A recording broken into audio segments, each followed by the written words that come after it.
Bon bah écoutez, on va démarrer tranquillement. Ah,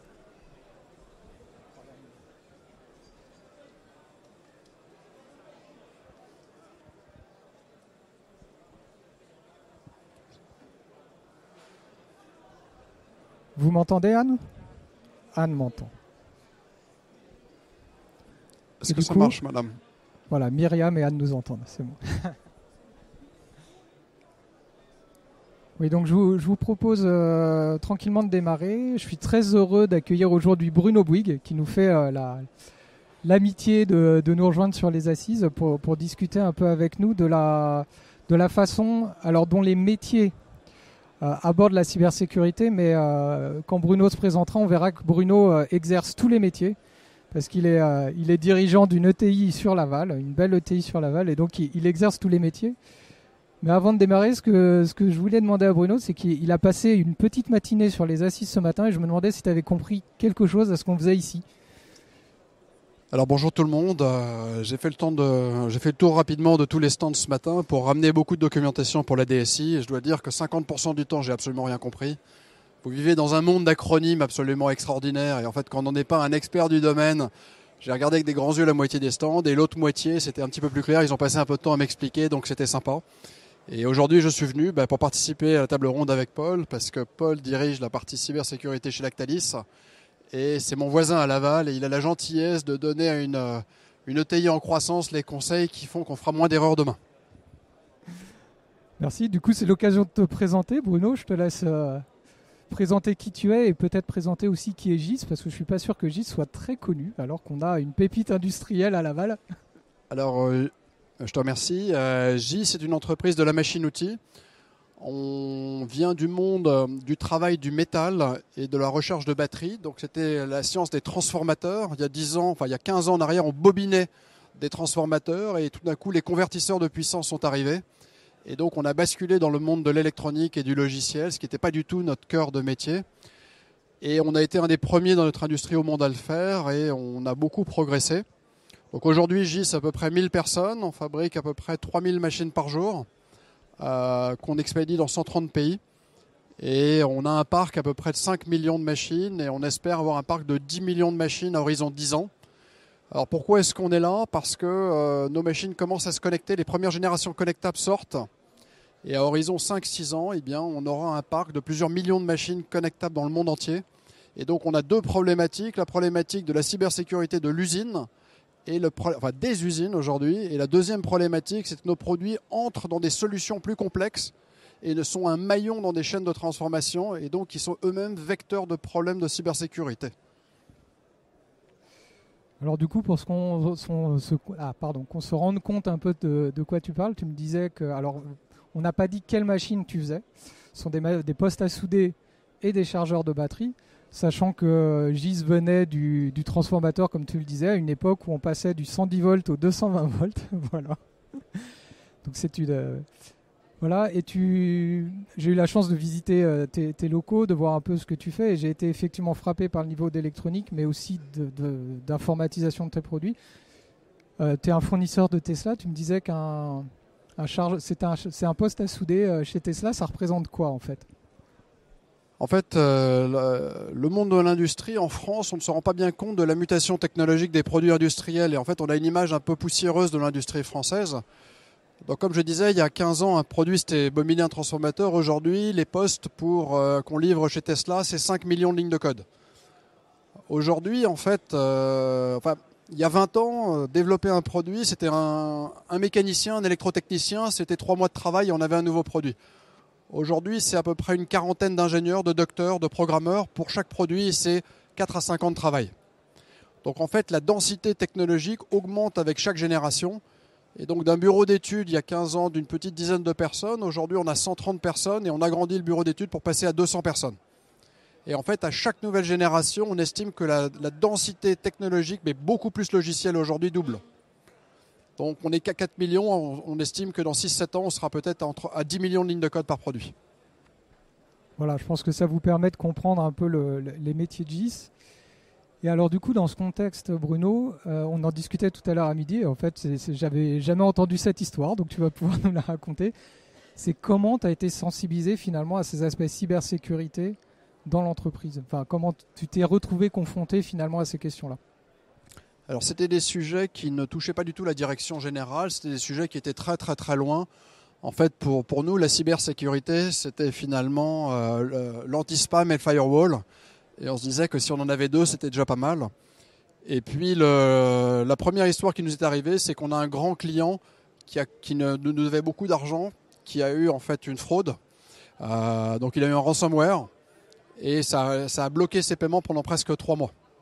Et donc c'est là où on s'est rendu compte pour la première fois, il y a 5-6 ans en arrière, un tout petit peu avant le Covid, de la dangerosité de la cybersécurité. C'est si l'entreprise s'arrêtait, finalement il y avait des problématiques financières très lourdes derrière. Le deuxième fois où on a été un peu sensibilisé, ça a été post-Covid. Ça a été en fin 2020, début 2021, toute une campagne d'attaque qui a été reliée par les médias économiques, où on a vu énormément d'entreprises et d'usines qui ont été fermées avec des coûts pour la première fois dans des journaux économiques et notamment dans les Échos. Et là, on a commencé à avoir peur et donc j'ai fait venir une première personne qui nous a donné des conseils sur ce qu'on devait faire. Et donc il m'a donné 2 conseils, il m'a dit bon c'est pas compliqué, je sais pas très bien où tu fais, mais après avoir discuté avec le service informatique, il m'a dit achète un EDR et fais un premier pentest. Et la première personne qui est venue faire le pentest nous a dit oh là là, c'est un véritable désastre, donc je vais vous donner 10 recommandations et puis je reviens dans 6 mois refaire un deuxième pentest. Et en fait on est aujourd'hui au 7e pentest. Je dirais, comme dit souvent Paul, on est à peu près au milieu du troupeau de gazelles. On n'est plus complètement derrière, mais on n'est pas vraiment devant. Alors c'est intéressant parce que dans ta stratégie cyber, tu me le rappelais, toi ton objectif c'est pas d'être le premier, c'est juste de ne pas être le dernier pour rester dans le pack, si j'ai bien compris. Voilà, donc en fait on a plein de demandes contradictoires et donc la direction générale doit arbitrer.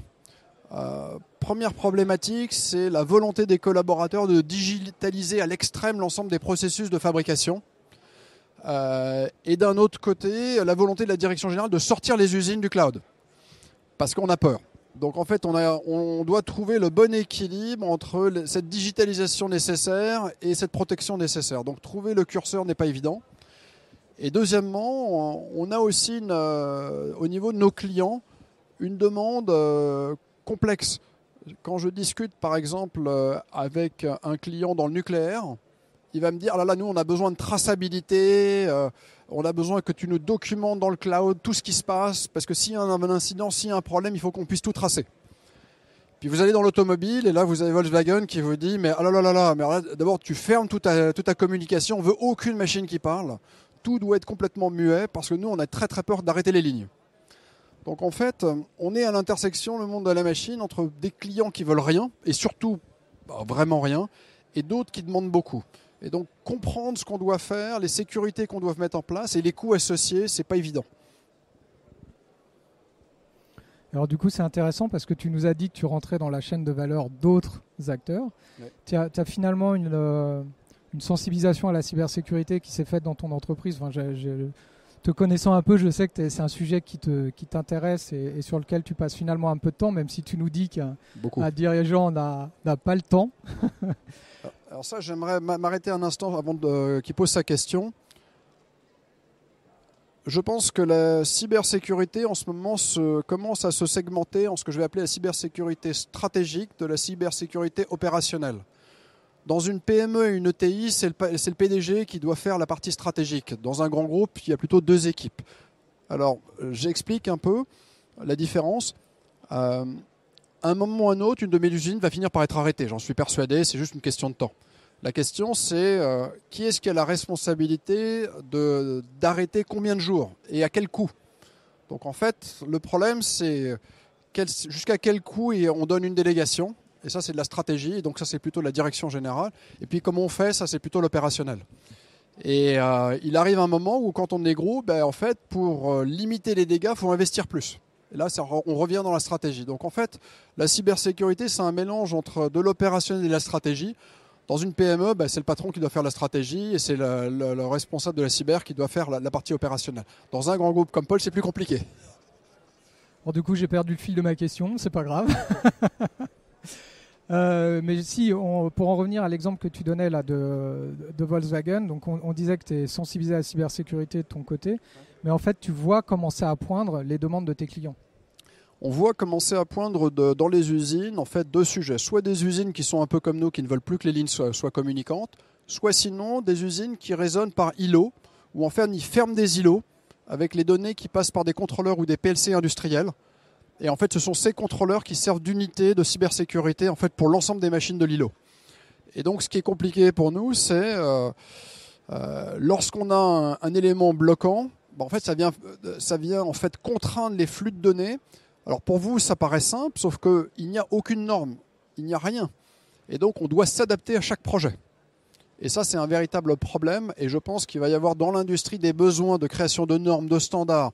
Enfin, le monde de la machine-outil, il faut que vous compreniez qu'on vient tous de l'électromécanique. Donc pour nous, les logiciels, ça a moins de 10 ans. Donc, et chacun travaille dans son coin. Donc nous n'avons aucune capacité à dialoguer les uns avec les autres.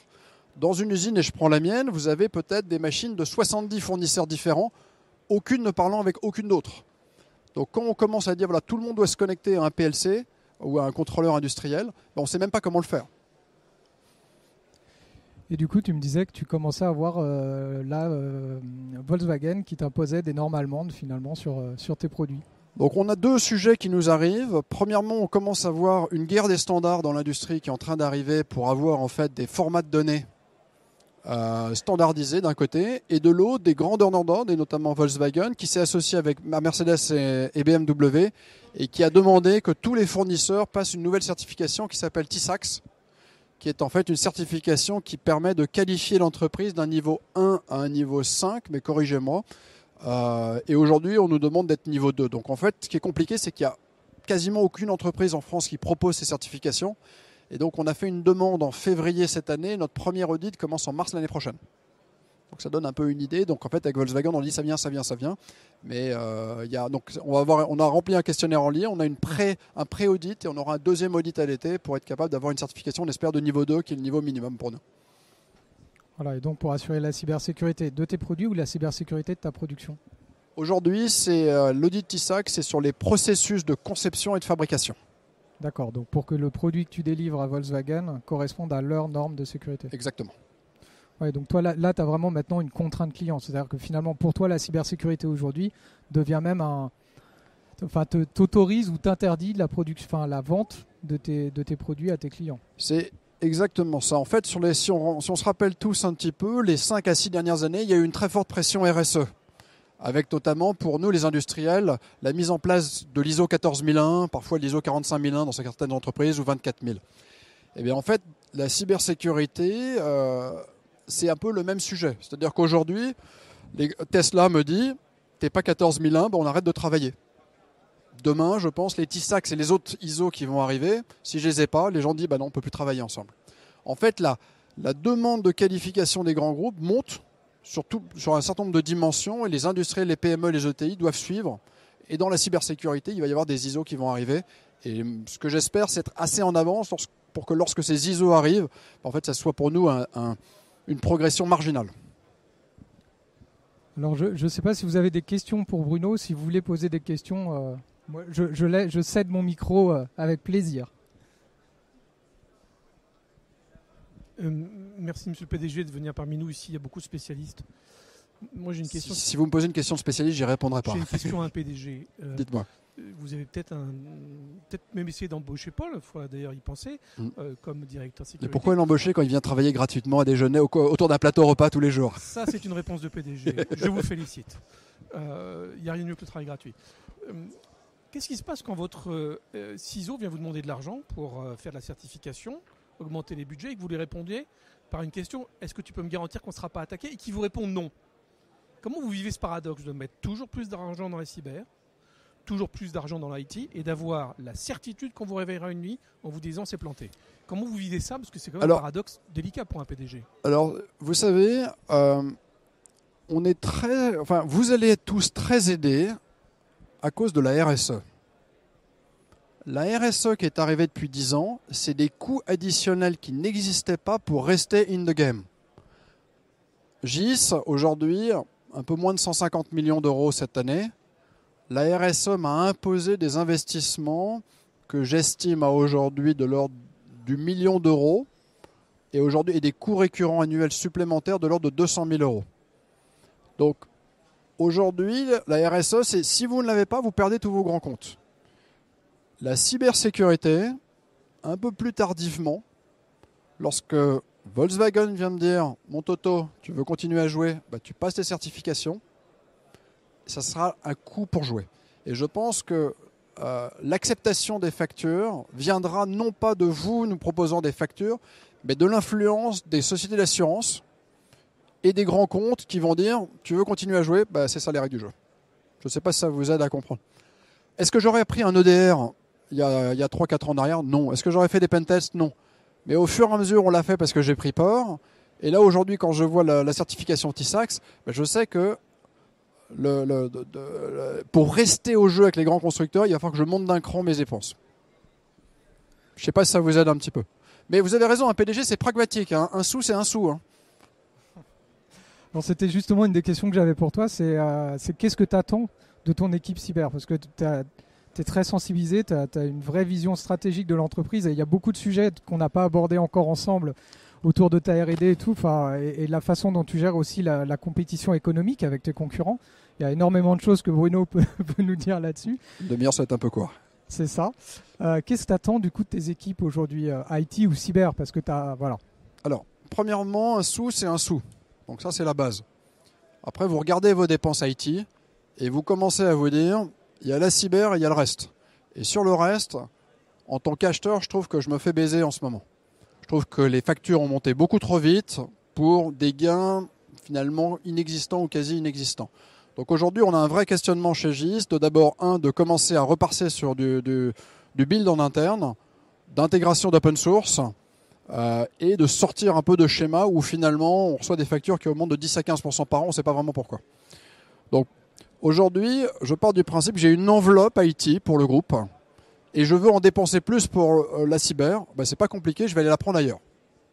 Donc une partie qui va venir de ma marge, mais une partie qui va venir de mes autres métiers. Et vous, je vous conseille d'aller casser la gueule à vos autres concurrents dans d'autres secteurs IT parce que l'enveloppe, elle n'est pas infinie. Et il faut que vous alliez grignoter ailleurs. L'enveloppe cyber aujourd'hui pour GIS, pour que vous compreniez bien, c'est 13% de l'IT global du groupe. J'estime qu'à horizon 5 ans, ça sera 20%. Mais je n'ai pas du tout envie d'augmenter de 7% mes dépenses. Hein. Donc ça veut dire qu'il faut que j'aille faire des économies ailleurs. Ça veut dire plus d'open source et plus de build en interne.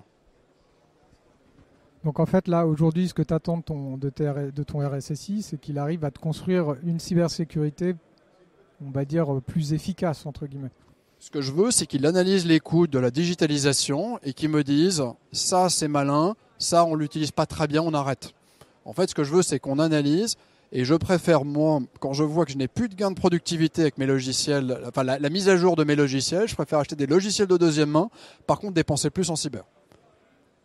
Donc en fait, je vais dépenser plus, c'est sûr, mais ce que je veux, c'est surtout en dehors de la cyber, je veux dépenser beaucoup mieux pour que le coût cyber, ça ne soit pas 100% de coûts en plus, mais peut-être que 50% de plus de l'enveloppe globale. Mais une partie des autres logiciels vont se prendre un coup de serpent, ça c'est une évidence. D'accord.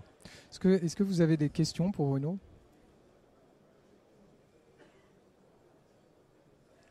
J'essaye d'être transparent, je force le trait, mais j'essaie d'être transparent. Alors, c'est peut-être pas une question, c'est plus une... Il faut parler plus fort, sinon je vous entends pas. Mettez le micro contre votre... Pardon, là, vous m'entendez mieux ? Non, c'est plus une observation. Voilà. Cette observation, c'est par rapport à la place que vous pensez donner à l'open source. Moi, je vous dis, faites attention au coût d'utilisation. Vous êtes patron, vous savez qu'au-delà de l'achat, il y a la vie de tous les jours. Et moi, j'ai vu des outils parfois qui, pour la maintenance, nécessitaient beaucoup plus de monde que les outils de marché. Donc, voilà. Vous avez vu le coût d'augmentation du logiciel ? Je vais donner un exemple à tout le monde. J'ai un logiciel de gestion des paies, des salaires. Je l'ai acheté il y a 80 à 90 000 euros il y a 7 ans. Je l'avais installé chez moi. Aujourd'hui, les mêmes solutions qui existent sur le marché, c'est 100 000 euros par an en mode SaaS. Qu'est-ce qui s'est passé ? Oui, non, mais je suis d'accord avec vous. Mais par contre, si vous prenez de l'open source et qu'il vous faudra 5 personnes pour maintenir l'open source, ça vaudra le coup de mettre sur la balance. Oui, mais regardez, j'ai CJ dans ERP aujourd'hui. j'ai décidé de quitter Cegid pour passer sur de l'open prod. Open prod qui est de l'open source. Je vais avoir, vous avez tout à fait raison, entre 4 et 5 personnes de plus. Ça représente pour moi à peu près un coût annuel de 4 à 500 000 euros.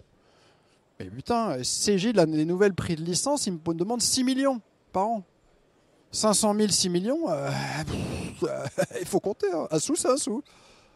En phase. Et en fait, là où vous avez raison, c'est qu'il faut build open prod intégration, parce qu'il y a le coût d'open intégration, il faut bien calculer. Mais le coût des logiciels en SaaS, en 5 ans, c'est devenu démesuré pour les boîtes. Démesuré. Donc aujourd'hui, je trouve que les gens sont devenus dingues. Bah, c'est pas de ma faute, hein. Je suis peut-être un nain. Hein. Vous savez, en Mayenne, ça devient cher. Oui, bonjour, Lucie Savary. Alors moi, je suis côté d'IPO, mais j'ai des problématiques un peu similaires, donc ça m'intéresse beaucoup. La question que je voulais vous poser, c'est, on parlait tout à l'heure justement pour rester dans le game, il faut investir sur la cyber, il faut avoir un certain niveau, et que moi je suis côté sous-traitant, enfin on est sous-traitant pour toutes les boîtes du CAC 40, pour tous les gros, sous-traitant de tous les boîtes du CAC 40, on est sous-traitant aussi pour des gros organismes publics. Donc pour rester dans le game, il faut avoir effectivement certaines choses à présenter. Est-ce que finalement, moi je pense, parce que je cherche à convaincre mes dirigeants sur certains sujets, est-ce que c'est quelque chose qui vous parle de dire que c'est peut-être aussi un avantage concurrentiel? Enfin, j'aime pas trop le discours qui est de dire faut transformer la contrainte en opportunité, tout ça, enfin bon, ça on le sait, mais finalement est-ce que ça fait pas une barrière à l'entrée pour les concurrents? Parce qu'un concurrent qui n'a pas un RSSI qui est à niveau, qui n'a pas un DPO qui est à niveau, comment il peut lui adresser ces sujets-là, alors que finalement, est-ce que ça c'est quelque chose qui parle à un PDG de dire oui c'est contraignant, mais regardez, si on a cette certif-là, nos concurrents l'ont pas, donc on va avoir des clients que nos concurrents ne pourront pas avoir. Alors je vais vous répondre de façon très claire. Dans la RSE déjà aujourd'hui, à ma grande surprise, j'ai quelques confrères qui ont décidé de ne pas passer l'ISO 14001. Je pense que demain dans la cyber, il y en a une partie des gens qui vont la passer et d'autres qui ne la passeront pas. Et donc je pense qu'à chaque fois que vous franchissez une étape un peu complexe, mais qui vous est demandée par le marché et que vous ne vous imposez pas vous-même, attention, vous continuez à suivre une clientèle qui devient de plus exigeante. GIS, en fait, on a l'auto, les grandes industries et le bâtiment. Le bâtiment aujourd'hui, c'est relativement calme, mais l'auto, je peux vous dire, la pression qui vient de l'automobile, elle est monstrueuse, parce que les gouvernements mettent une pression sur l'automobile qui est très forte. Et donc, ils distribuent cette pression, en fait, à tous leurs sous-traitants par derrière. Et c'est pour ça qu'il y a une consolidation dans le monde de l'automobile très rapide chez les fournisseurs, parce que les coûts pour suivre n'arrêtent pas de monter.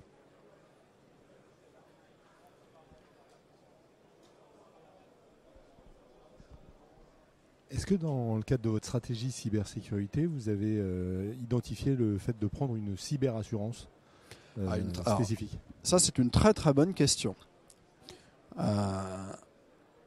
Premièrement, on a fait venir un cabinet pour justement prendre une cyberassurance. Et en fait, au démarrage, donc on a eu le droit à un petit audit. Et là, l'audit, on s'est fait recaler et donc on nous a refusé. Et c'est suite en fait à l'avenue donc de CNC Expertise, le cabinet dont je vous ai parlé qui appartenait à mon copain, qui nous a fait mettre en place un EDR et des bonnes pratiques, que l'assureur après a commencé à bien vouloir discuter avec nous.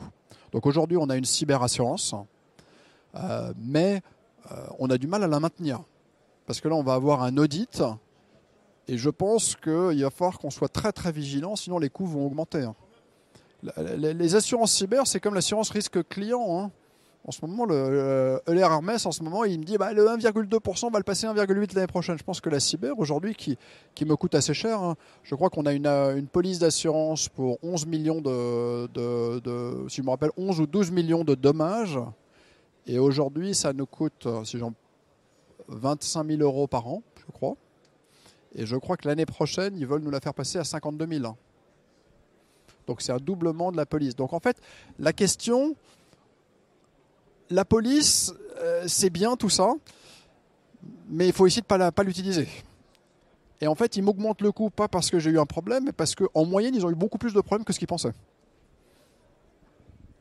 Oui, donc finalement, tu payes le manque de sécurité des autres. Moi, je veux dormir. Bon. Oui, bonjour.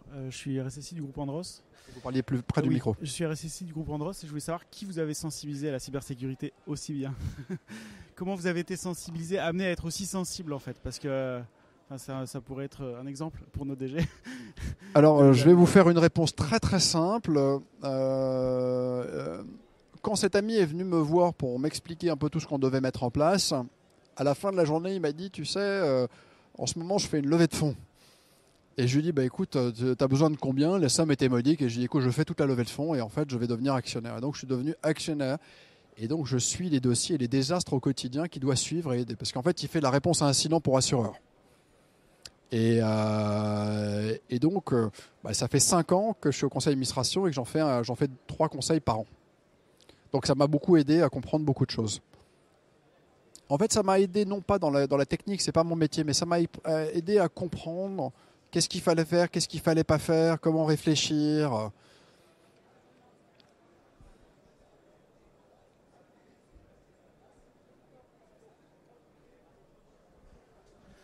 Bonjour, et dans la sensibilisation de vos collaborateurs, qu'est-ce que vous avez fait et prévu? Ah, bonne question. Alors, là, on a demandé conseil, donc on fait des campagnes de phishing. On a aujourd'hui acheté un outil qui nous permet de projeter en fait, des économiseurs d'écran sur les ordinateurs de nos collaborateurs. Et en fait, je dois vous dire, je n'ai pas été très très intelligent. Un jour, il y avait quelqu'un qui avait un ordinateur avec un économiseur d'écran avec plein de règles de cybersécurité. Il n'en avait qu'à 5 ou 6 qui tournaient, donc j'ai attendu, j'ai fait les photos, j'ai envoyé à mon DSI. Et maintenant, tous les économiseurs d'écran, il n'y a plus de logo sur notre entreprise, il n'y a que les règles de bon fonctionnement, mais avec des couleurs et des formats différents pour que l'œil ne s'habitue pas. Petit chiffre, on fait des campagnes de phishing entre 1 à 2 fois par trimestre. On est à 4% encore, alors qu'on est à notre 8e campagne de phishing. 4% d'ouverture, alors qu'ils ne doivent pas ouvrir et qu'on leur dit. Oui, mais ce sont des bons scores, figure-toi. Regarde la salle. Regarde, j'en connais quelques-uns. Ça fait pleurer, 4% à chaque fois et on n'arrive pas à descendre. Ouais, tu m'autorises un peu de transparence auprès de Lactalis? Oui, vas-y. Après 2 ans de campagne, je dois être à 25%. Ils sont souvent les informaticiens d'ailleurs au passage. Mais ça, il y a madame là-bas au fond à gauche. Ils sont plus curieux. Bonjour, merci. Bonjour, madame. J'ai une question justement qui est liée à la précédente. Quand vous dites je pense que mon budget cyber va augmenter de 13 à 20%, c'est quoi la partie qui va augmenter? Est-ce que c'est les outils? Est-ce que c'est la formation? Est-ce que c'est l'organisation, donc plus de compétences? Est-ce que c'est des processus? Comment vous voyez les choses? Alors, dans les dernières analyses que j'ai reçues, il y a la modernisation, donc certaines options de plus sur l'EDR. Putain, ça coûte cher un EDR, putain la vache, ça coûte cher. Voilà. Ils aimeraient acheter quelques outils de plus aussi sur tout ce qui est protection contre le phishing, tout ce qui est spam aussi. Ils aimeraient moderniser notre outil de spam, un peu de formation. Donc c'est un ensemble de coûts. J'ai un tableau dans ma tête, il faudra que je le regarde, mais dans les coûts, dans les budgets d'informatique, je me rappelle qu'on passait de 13 à 20 et il y a un mélange de petites choses. Et dans ces outils, il n'y a absolument rien pour tes produits? C'est-à-dire finalement, comment tu intègres les coûts de cybersécurité de tes produits dans tes produits? Parce qu'en fait, on n'en a pas du tout parlé de ça. Bonne question. Donc un produit industriel, il se connecte de 2 façons. Il se connecte soit en radiofréquence, soit il se connecte en fait au travers d'un bridge qui vient communiquer en Profinet, Profibus, Ethernet, IP, etc. Dans la partie connexion, ce que je vais appeler back-end, donc qui est filaire, on arrive souvent sur des PLC de chez Siemens, de chez Schneider, Omron, etc. Et donc là, la cybersécurité arrive dans la brique chez eux. Donc quand je suis en filaire, je suis assez cool. Quand je suis en radiofréquence, c'est là où les problèmes commencent vraiment à arriver. Et donc, comme on doit qualifier la partie brique, en fait, aujourd'hui, on est en train de finaliser un dongle qui va être mis sur toutes les machines. Donc, on a commencé à refaire toutes les machines pour qu'il y ait un connecteur USB sur lequel on puisse mettre le dongle. Et donc les premiers dongles seront livrés en fin d'année. Donc là, on est en train de faire appel à des gens pour venir nous aider sur ce sujet. Donc là, on commence. Et est-ce que du coup, tu fais de la revue de code sur tes produits, ce genre de choses, etc. Quand je vois ta tête, je suis en train de me dire qu'en fait, alors là, il faut que tu m'invites à déjeuner un peu plus. Voilà, il faut que tu viennes nous aider sur ce sujet-là. En fait, aujourd'hui, le dongle va connecter donc en Bluetooth Wi-Fi. Il va connecter, je crois, en JSON, donc en 0.1, pour pas qu'on ait de code qui passe. Et en fait, par notre cloud, il y aura une reconversion en code. Donc en fait, on n'émettrait pas de lignes de code en fait qui ne soient pas des 0 et des 1. C'est tout ce que je sais aujourd'hui sur la cybersécurité à partir du nom. Bon, c'est déjà pas mal pour un PDG. C'est déjà pas mal pour un PDG. Comme le disait Julien tout à l'heure, je crois que tu es même très sensibilisé pour un PDG, mais j'aime bien ton franc-parler et je pense que ça fait du bien à tout le monde de t'entendre. On peut peut-être prendre une dernière question. Je vois que vous utilisez des gros mots qui résonnent beaucoup. Dans l'industrie, j'imagine que votre profitabilité en EBITDA, on est en dessous de 10%. Ce serait une logique. Je ne vous demande pas votre EBITDA. Quel est, à votre avis, l'EBITDA d'un marchand de DR? Je vous donne juste... Voilà, la moyenne, c'est 25%. Voilà. Là, vous avez une marge. En fait, c'est le DR, pour qu'on soit clair, dans la salle, j'ai du SolidWorks, j'ai de l'Altium, j'ai des gros sujets. C'est mon logiciel le plus cher de l'usine. Vous avez un écosystème de fournisseurs sur lequel il faut que je serre la vis un peu plus fort. C'est infiniment profitable. Alors évidemment, c'est sympa parce qu'on va à Monaco, il y a les couleurs, il y a de la moquette. On est dans un des univers les plus profitables. Non, mais je suis d'accord avec vous. Je pense que pour éviter de vous retrouver comme le meilleur client du monde, ce qui est la pire des choses à faire en cyber, il y a une grosse marge de négociation sur vos... Je vous remercie pour le conseil, ça me plaît beaucoup. Vous avez des acheteurs, j'imagine. Ils sont méchants. En fait, pas assez au niveau des logiciels. Mais vous avez raison, je vais mettre le bureau d'achat un petit peu au niveau des logiciels. Montez la clim, coupez les vivres, vous allez voir, ils vont devenir méchants. Et juste, c'est une indication. Merci. Tout le monde parle risque. Ouais. Il ne faut pas oublier qu'il y a des dichotomies de profitabilité qui sont insensées. Ouais, et qu'un des sujets de la cyber un jour, ce sera dire pourquoi vous gagnez autant d'argent. Excusez-moi. Non, je suis d'accord avec vous. Et je ne suis pas marchand pour dire. Bon, voilà, là, il y a plein de questions pour Bruno. Merci. Merci. Rapidement, combien de fois vous voyez votre RSSI par année? Par année ou par jour? Par année. Écoutez, la partie, en fait, j'ai 3 services informatiques. Donc une partie qui fait la partie conception des convertisseurs de puissance pour mes machines et les interfaces homme-machine. Donc ils sont dans un département où il y a à peu près 17 personnes. J'ai la partie communication back-end dans laquelle il y a 11 personnes. Donc ces 2 équipes, je les vois quasiment tous les jours quand je suis au siège. La partie communication machine cloud, gestion des infrastructures, gestion de tout l'ensemble des logiciels et cyberdéfense, je les vois aussi, à mon avis, une fois tous les 2 jours quand je suis à l'usine. Donc je discute avec eux quelques minutes, à mon avis, plusieurs fois par semaine. Pourquoi? Parce que moi, je ne vois jamais mon DG. Mais vous êtes peut-être dans une entreprise plus grande. Un peu plus, mais pas beaucoup plus. Ah. C'est une question de culture aussi. Il a quel âge votre DG? Entre 50 et 60. Ouais, je pense que les 10 ans de plus font peut-être la différence aussi. Je pense que quand on regarde la nouvelle génération, quand je vois mes amis qui sont présidents, directeurs généraux et qui sont arrivés à ces postes-là vers 45 ans, donc en fait on a une culture numérique native que n'a peut-être pas votre DG. Et donc nous on est beaucoup plus sensibilisés peut-être. Donc je pense qu'il y a un delta très important avec une génération de 10 ans plus que moi. Voilà, c'est... Merci. Bon, allez, on prend une dernière... Ah, là. Merci. J'entendais les équipes... Il faut que vous parliez plus fort, plus proche. J'entendais les personnes qui composent vos équipes IT. Ouais. Vous n'avez pas parlé d'architectes. Est-ce que vous avez des architectes dans vos équipes qui feraient le rôle de juge de paix entre sécurité? C'est le dernier déjeuner que j'ai eu à Paul. Est-ce que tu peux me présenter ton architecte? Vous voyez, très bonne question. C'était une très bonne question. Ça a fait le choix d'un déjeuner. Donc il nous a présenté un architecte indépendant. Et on est en train de commencer à réfléchir, avec tous les conseils qu'il nous a donnés, à réfléchir à une architecture de nos données, ce qu'on n'avait pas encore aujourd'hui. Vous avez abordé beaucoup de sujets, mais pas celui de l'intelligence économique. C'est-à-dire des concurrents étrangers qui chercheraient, qui chercheraient à voler vos secrets. Alors dans la machine-outil, c'est pas compliqué. On achète les machines de tout le monde, ils achètent les machines de tout le monde. Donc en fait, mes machines sont copiées, je copie les machines de tout le monde. Enfin voilà. Bon, grossièrement, c'est un peu... Il n'y a pas de secret machine très long. Par contre, ce que je disais, c'est que la cybersécurité, c'est moins de protéger nos secrets que de protéger notre site de production.